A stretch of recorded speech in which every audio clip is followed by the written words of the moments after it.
No, she won't. Usually she doesn't do that. Just got Skipper the dog over here trying to join Doula Tea.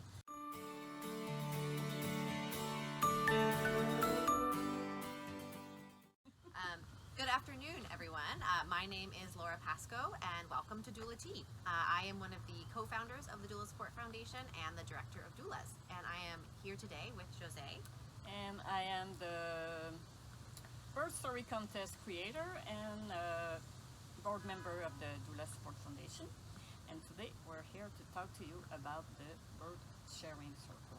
Yeah, so we had our birth sharing circle a couple of weeks ago. This is the second one that we've done. The first one virtual, of course, these days. And I was a bit worried about how it was going to go virtually, but we should not have worried. It was amazing. Just such an incredible experience to be part of that and to see it happen. So before we jump into some of the details, can you give us a bit of background? How did this start? Yeah, first there was the birth story contest. So it's a writing contest about birth, and to do that we needed judges. This year we had a great panel of judges, including Michael Klein. We had two published authors from Kingston and one midwife from Kingston, which was great because we had two people from the birth community and two people from the writing communities. So it made for good discussion.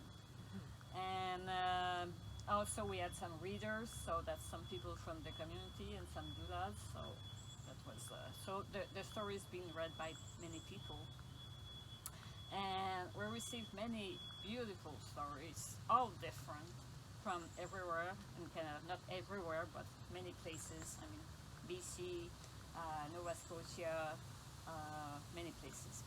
And we talk what to do now with those stories. We have to share them. So we did that plan to publish the stories on the website, which we do. And then there was like, oh, it will be so nice to bring all those people together and share the stories in real life, you know. So that's what the birth sharing circle is about. So we brought all the judges, the readers, the winners, and they all had a chance to share their stories and their experience as judges. And yeah, so, but you were the facilitator, so I think you have a good take on what was the birth sharing circle. Yeah, I mean, I think every year that we do the birth sharing circle, every time we have it, I underestimate the impact it has, the sort of emotional power, the sense of solidarity. Every year we finish it and I just think like, whoa, you know, this was... It takes me a few days to come back to... In such a good way. Like, it's such a beautiful, like, heartfelt experience. There's, you know, I think one of the things that's so powerful to me is there's quite often stories that people share that they'll say at one point or another, you know, I don't really share this very often because people don't want to hear this story, or I didn't know how to talk about it. But in the birth sharing circle, there is acceptance and solidarity and empathy for every story that happens, and I just love that about the birth sharing circle. And every time we do the sharing circle, we ask the writers, you know, what encouraged them to write the story, and what was it like to write the story. And I love that, you know, people talk about how healing it was to write the story, and how whether powerful. it's positive or it was a hard, it's just such a big event. It is. It's such a huge event, and putting it to paper, and then I think, you know, adding in the humor or those little odd moments that, you know, you maybe wouldn't have written in another situation, but you're writing for a contest, and so you really just bring this beautiful narrative. Yeah.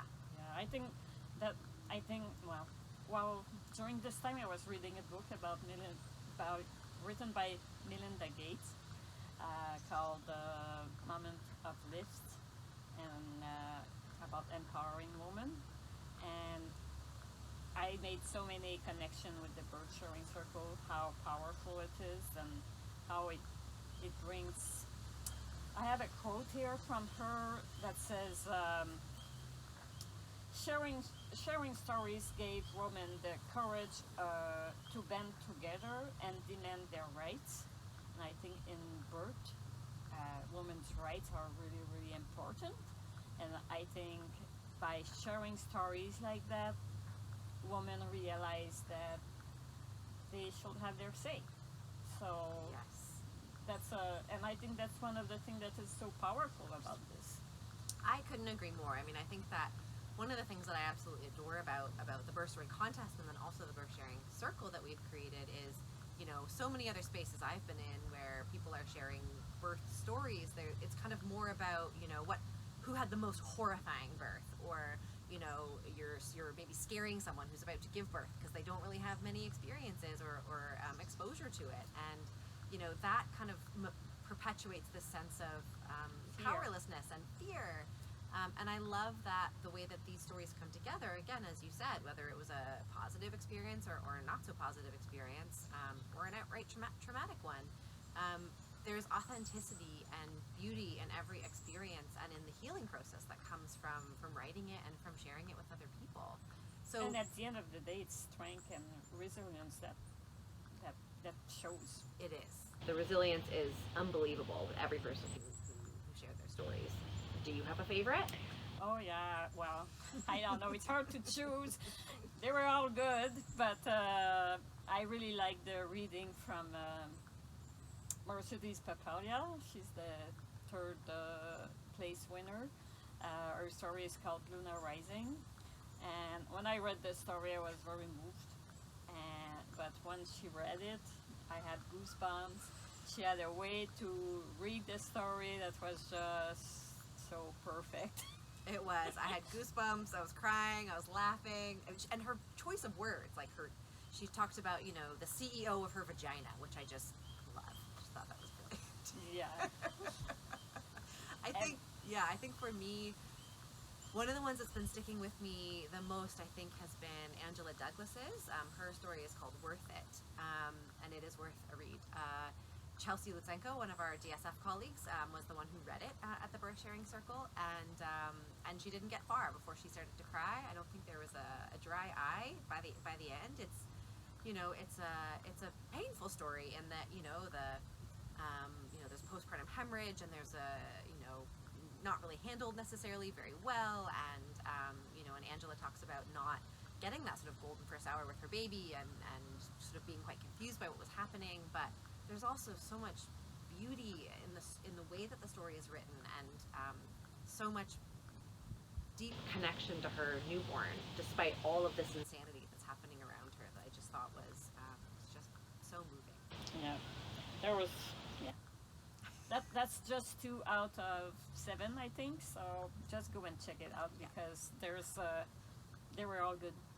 Yeah. And then we had Canadian singer-songwriter Jen Grant, who came on and joined us from the comfort of her own living room, or maybe it was her kitchen, to sing a song for us, to sort of really round off this celebratory event. So she sang, we asked her to sing Happy Birthday Baby, which is basically her birth story about one of her kids, and it was beautiful and amazing to have her there, and it was such a cool way to round out the event. Yeah, it was really a perfect ending of the bird sharing circle, because it's in music. So it's a story in music. Yeah, that was perfect. It was. So if people want to read these stories, if they want to write their own, what can they do? To read the stories, you go on our website. You have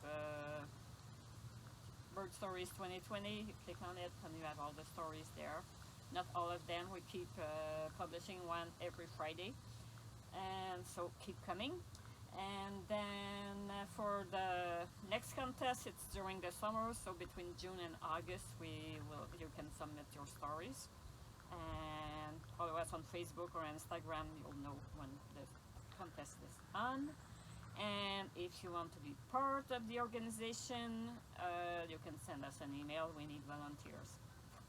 Absolutely, we always do. Thank you very much for welcoming us, and we'll see